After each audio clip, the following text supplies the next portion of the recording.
Hello everyone. हम सभी ने अपने लाइफ में हेयर फॉल या हेयर लॉस तो कभी ना कभी डेफिनेटली फेस किया है। और कभी कभी हम ऐसे डेस्परेट सिचुएशन में होते हैं कि हमें लगता है कि बस इसका इलाज हमें फटाफट मिल जाए। और हम इस डेस्परेशन में कुछ ऐसे प्रोडक्ट्स ट्राई करते हैं जो कि actually too good to be true हैं। बट इनको हम एक तरह से हेयर केयर स्कैम्स भी कह सकते हैं। इस वीडियो में मैं कुछ ऐसे ही इंटरेस्टिंग हेयर केयर स्कैम्स के बारे में आपको बताऊंगी। मैं डॉक्टर शिल्पी प्रधानी हूँ। मैं एक प्लास्टिक सर्जन हूँ और एसबी एस्थेटिक्स गुरुग्राम में प्रैक्टिस करती हूँ। हमारे हेयर का जो ये लेंथ है ये एक्चुअली एक डेड पार्ट है।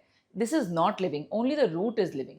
And when we are doing things to grow our hair, तो ये जो भी चीज़ें हम ट्राई कर रहे हैं they have to work at the root to make it grow. तो इसलिए अगर आप कुछ ऐसे क्लेम सुन रहे हैं किसी प्रोडक्ट के बारे में कि उसको यूज़ करके आपके हेयर 6 इंचेस लंबे हो जाएंगे एक ही महीने में, then beware, this is definitely a scam and you should avoid that product totally. अगर आपकी प्रॉब्लम हेयर की लेंथ है तो डेफिनेटली हमें ये देखना है कि कहीं आप कुछ एसेंशियल न्यूट्रिएंट्स तो नहीं लैक कर रहे।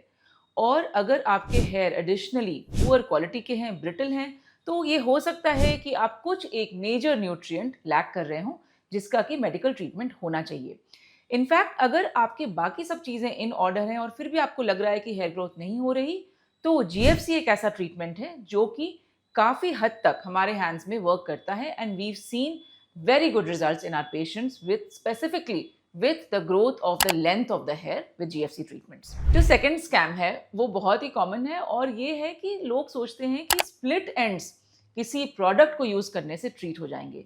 ये बिल्कुल भी सही नहीं है। हेयर डेड है जैसा कि मैंने बोला, और ये स्प्लिट एंड्स किसी भी तरीके से रिपेयर नहीं हो सकते।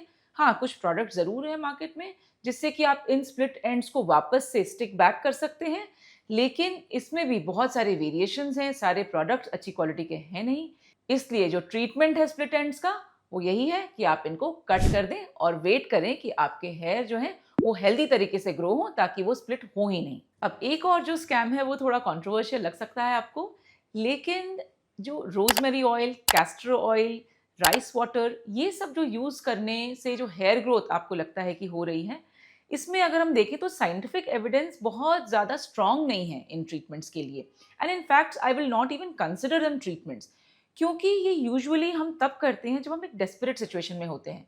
फॉर एग्जाम्पल प्रेगनेंसी, लैक्टेशन के बाद जो हेयर लॉस है, या फिर कोई फिजिकल और इमोशनल स्ट्रेसर है आपकी लाइफ में और कुछ मंथ्स बाद आप देखते हैं कि आपके बाल चंक्स में गिर रहे हैं, तो इस समय आप होम रेमेडीज करना चाहते हैं। और अगर हम इसको मेडिकल टर्मिनोलॉजी में देखें तो ये है टीलोजन एफ्लूवियम, मतलब कि स्ट्रेस रिलेटेड हेयर लॉस।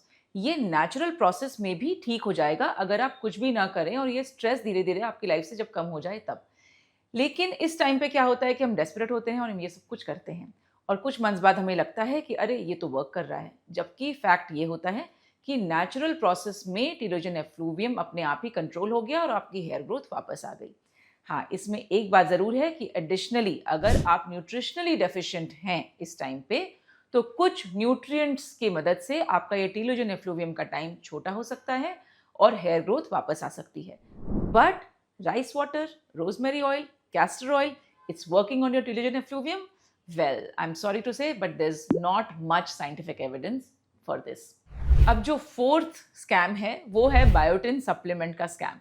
आप ज़्यादातर हेयर सप्लीमेंट्स में देखेंगे कि बायोटिन होता है।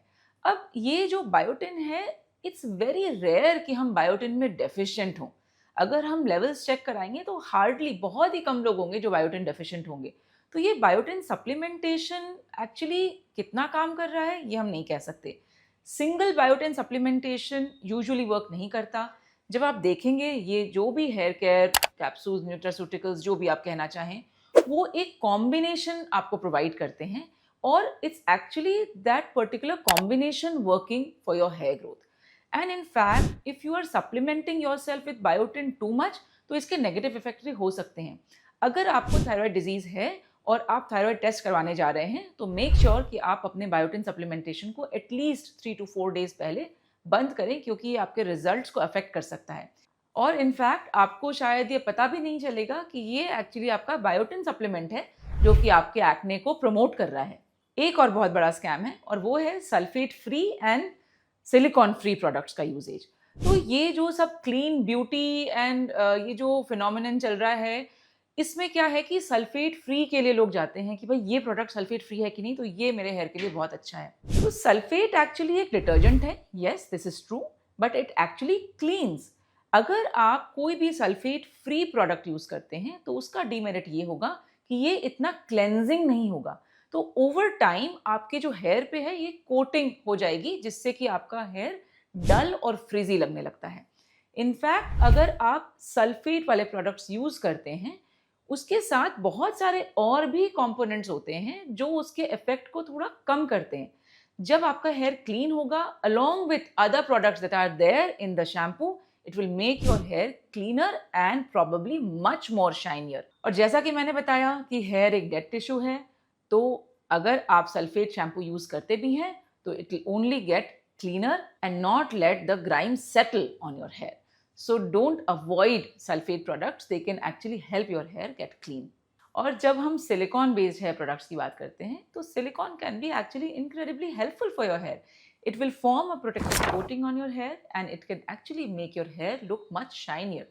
तो आपके बाल हेल्दी दिखेंगे और शाइनी दिखेंगे अगर आप सिलिकॉन वाले प्रोडक्ट्स यूज कर रहे हैं तो. अब एक और चीज है ये deep conditioning. Deep conditioning basically it's conditioning for the length of your hair. It is not meant for the root and it is not meant for your scalp. आप अगर अपना कंडीशनर हेयर लेंथ में use कर रहे हैं, sufficient amount of time के लिए use कर रहे हैं, तो आपका जो डीप कंडीशनिंग का जो नीड है वो इसी से ही सॉल्व हो जाता है and you don't necessarily need a very deep conditioner. But yes, अगर आपको कोई डीप कंडीशनर का टेक्सचर पसंद आ रहा है या आपको हेयर मास्क यूज करना पसंद है तो आप वो कर सकते हैं, लेकिन इनका काम भी वही है जो एक नॉर्मल कंडीशनर का काम है. और बहुत बार अगर आप इंग्रेडिएंट्स कंपेयर करेंगे तो मोस्टली दोनों में इंग्रेडिएंट्स आपको सिमिलर ही मिलेंगे. Yes, even I use hair mask और sometimes a deep conditioner, but मैं कुछ डिफरेंट एक्सपेक्ट नहीं कर रही अपने रेगुलर कंडीशनर से. It's just that maybe मुझे उसका टेक्सचर पसंद है या फिर मे बी मुझे उसकी स्मेल पसंद है, इसलिए मैं यूज करती हूँ. But in general, conditioning, deep conditioning, hair mask, pretty much the same thing. तो आई एम श्योर कि आपकी भी लिस्ट में बहुत सारे ऐसे हेयर स्कैम्स होंगे जिसके बारे में आप मुझे बताना चाहते होंगे. कमेंट बॉक्स पे लिखिए और मैं देखती हूँ अगर मैं अगला वीडियो उस पर बनाना चाहूँ. So thank you for watching and do share these hair care scams with your friends. Do subscribe to our channel and keep the notification bell on because we keep bringing you very informative content.